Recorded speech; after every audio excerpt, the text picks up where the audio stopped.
Hello दोस्तों, एक बात बताइए कि आपका फेवरेट ड्रिंक कौन सा है। भले ही आपका फेवरेट ड्रिंक कोई सा भी हो, मगर जब बात माजा और फ्रूटी की आती है ना तो सब फीके पड़ जाते हैं। गर्मियों के मौसम में तो हमें फलों का राजा आम खाने को मिल जाता है, मगर उसके बाद हम साल भर आम के लिए तरसते रहते हैं। लेकिन दोस्तों, माजा, स्लाइस और फ्रूटी जैसे मैंगो ड्रिंक्स आम की कमी महसूस नहीं होने देते। इन कंपनीज का दावा होता है कि ये 100% असली आमों के रस से ड्रिंक बनाते हैं। मगर दोस्तों, क्या सही में माजा और फ्रूटी में सिर्फ आम के असली रस होते हैं? क्या आपने कभी सोचा है कि ये ड्रिंक्स बनाए कैसे जाते हैं? क्या इनमें कोई केमिकल भी डाला जाता है? दोस्तों, क्या आपने माजा की बोतल को कभी ध्यान से पढ़ा है? उसमें लिखा होता है आर्टिफिशियल फ्लेवर्ड एडेड। इसका मतलब क्या होता है? क्या माजा में आर्टिफिशियल आम का रस होता है या फिर रियल मैंगो जूस? दोस्तों, आज के इस वीडियो में हम आपको इन सभी सवालों के जवाब देंगे।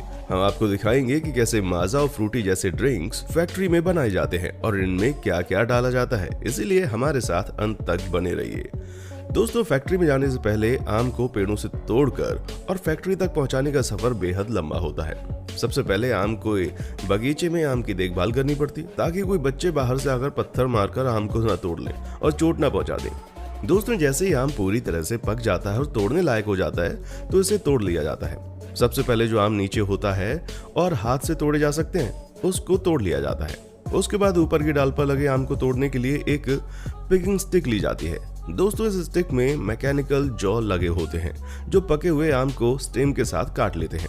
उसके बाद भी अगर कुछ आम पेड़ के ऊपरी हिस्से पर लगे होते हैं जिसे तोड़ना मुश्किल हो जाता है, तो एक हाइड्रोलिक लेडर लगाया जाता है जो एक क्रेन से जुड़ा हुआ होता है। दोस्तों, इस प्रोसेस में पेड़ के सारे आम टूट जाते हैं और सभी आम को एक ट्रम्पलिन में रख लिया जाता है। उसके बाद आम के इस टाइम को काटने का काम शुरू हो जाता है। दोस्तों, आपने देखा हुआ कि कुछ आम के ऊपर काले धब्बे होते हैं, मगर वो अंदर से बिल्कुल फ्रेश होते हैं। ये धब्बे आम से निकलने वाले शेप की वजह से हो जाते हैं। जब भी आम को तोड़ा जाता है, उसकी डाली से अलग किया जाता है तो उसमें से एक सफेद रंग का दूध जैसा केमिकल बाहर आता है जिसे सैप कहते हैं। दोस्तों, ये सैप अगर किसी के हाथों में लग जाता है तो उसका हाथ जल जाता है, और अगर आम के ऊपर ही गिर जाता है तो वो काला हो जाता है और आम को डैमेज कर सकता है। इसलिए आम की डंडी को बड़ी ही सावधानी से ग्लव्स पहनकर तोड़ा जाता है और तोड़ते ही 5 सेकंड के अंदर अगले ट्रम्पोलिन में डाल दिया जाता है। दोस्तों, अब सारे आम ट्रम्पोलिन पर बिना डंडी के होते हैं जिसमें से सैप निकलते हैं। इसलिए इन आमों को 1 मिनट तक पानी में रखा जाता है या फिर केमिकल डाला जाता है ताकि उसमें से निकलने वाले सैप का जो भी असर हो वो कम हो जाए और सैप का निकलना बंद हो जाए। दोस्तों, इसके बाद सभी आमों को एक एलिवेटर लैडर पर डाल दिया जाता है जहां से वे सभी आम नीचे बॉक्स में भरे जाते हैं। दोस्तों, आम बहुत ही नाजुक फल होता है जिसमें जरा भी चोट लगने पर दाग पड़ जाते हैं। इसलिए जब एलिवेटर लैडर से आम नीचे गिरता है तो एक फोम लगा दिया जाता है। उसके बाद फोम को हटा लिया जाता है और सभी आम डब्बे में पैक हो जाते हैं।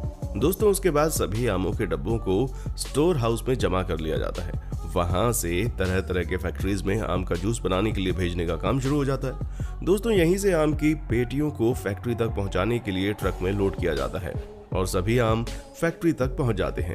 दोस्तों, अब आम को पेड़ों से फैक्ट्री तक पहुंचाने का सफर खत्म हो जाता है और शुरू होता है आम से आमरस बनाने का सफर। दोस्तों, जैसे ही ट्रक फैक्ट्री पहुंचता है, फिर सभी आमों को उतार लिया जाता है और उसके बाद उन्हें धोने के लिए पानी में डाल दिया जाता है। पानी का फोर्स बहुत तेज होता है जिसमें सभी आम बहकर आगे के प्रोसेस के लिए चले जाते हैं, जहां एक बार और आमों को धोया जाता है ताकि आम में कोई भी गंदगी ना रह सके और आम हर तरफ से साफ हो जाए। इसलिए रोलर्स का भी इस्तेमाल किया जाता है। दोस्तों, उसके बाद का प्रोसेस होता है प्री हीटिंग और सॉफ्टनिंग का। इस प्रोसेस में सभी आमों को गर्म पानी में 3 से 5 मिनट तक रखा जाता है। दोस्तों, ऐसा करने पर आम पर मौजूद पॉलीफिनॉल ऑक्सीडेज केमिकल भी हट जाता है और आम का फ्लेवर और निखर जाता है। दोस्तों, उसके बाद सारे आम बिल्कुल क्लीन और केमिकल फ्री होकर कन्वेयर बेल्ट पर डाले जाते हैं जहां पर विजुअल डिटेक्शन भी होती है। दोस्तों, रोलर के आसपास वर्कर्स खड़े रहते हैं जो वहां खड़े होकर आमों पर नजर रखते हैं। जैसे उन्हें कई आम डिफेक्ट नजर आते हैं, वो उनको झट से हटा देते हैं और सिर्फ अच्छे आमों को ही आगे की प्रोसेस के लिए भेजा जाता है। दोस्तों, उसके बाद आमों का मुंह, जो कि आम के ऊपर का हिस्सा होता है, उसे वर्कर्स छुरी से काट देते हैं और कन्वेयर बेल्ट पर रख देते हैं। फिर आम आगे बढ़कर डेस्टोनिंग मशीन पर पहुंच जाता है। इस मशीन में आमों के छिलके और गुठलियों को निकाला जाता है। दोस्तों, इस मशीन में बीच में एक सर्कुलर ब्लेड लगा होता है जो कि बहुत ही सावधानी से आम के छिलके और गुठलियों को निकालता है। जिसमें आम के पल्प वेस्ट नहीं होते और यहाँ से निकलने के बाद अब आम आम नहीं रहता बल्कि आम का जूस बन जाता है। खैर, अब आप सोच रहे होंगे कि शायद काम पूरा हो चुका है, लेकिन हम आपको बता दें कि अभी तो पिक्चर शुरू हुई है भाई। दोस्तों, अब असली काम शुरू होता है। अब आम के पल्प को एक्सट्रैक्टर मशीन में डाल दिया जाता है, जहां आम का जूस बनाया जाता है। दोस्तों, उस एक्सट्रैक्टर में दो तरह के जूस बनते हैं, एक जिसमें पल्प होते हैं और दूसरा जिसमें पल्प नहीं होते। इसे तैयार करने के लिए दो अलग अलग तरह के फिल्टर लगाए जाते हैं। इसके बाद यहाँ का काम खत्म हो जाता है और अब इस जूस को जूस डिग्रेसर की तरफ रवाना कर दिया जाता है। जूस डिग्रेसर का काम होता है हवा निकालना, अरे टायर की हवा निकालना नहीं, बल्कि जूस में मौजूद ऑक्सीजन को बाहर करना। क्योंकि आप भली भांति जानते हैं, अगर जूस में ऑक्सीजन रहेगी तो आम का जूस 1-2 दिन में ही बदबू मारने लगेगा।